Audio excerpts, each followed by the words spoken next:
সুনামগঞ্জের ৯০ কিলোমিটার সীমান্তে নিরাপত্তা অতিরিক্ত টহলের ব্যবস্থা করেছে বিজিবির ২৮ ব্যাটালিয়ন। ভারত মেঘালয়ের ৩ জেলায় রাতে কারফিউ থাকায় এই সিদ্ধান্ত নিয়েছে বিজিবি। একই সঙ্গে সীমান্ত দিয়ে অনুপ্রবেশ ঠেকাতে এলাকায় সচেতনতা বাড়াচ্ছে বিজিবি। শহীদ নূরের তথ্য ছবিতে প্রতিবেদন।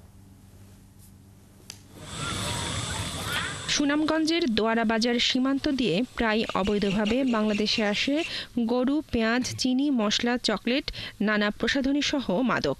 একইভাবে ভারতে চলে যাচ্ছে ইলিশ মাছ, শিং মাছ, সুপারি সহ নানা দেশি পণ্য।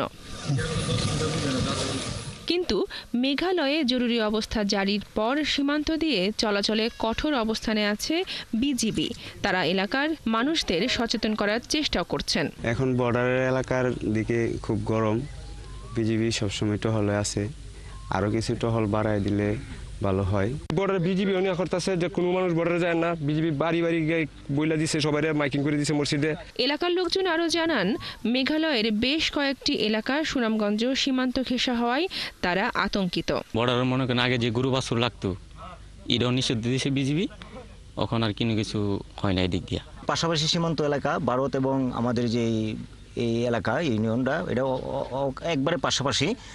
আমরা মোটামুটিভাবে আতঙ্ক আছি।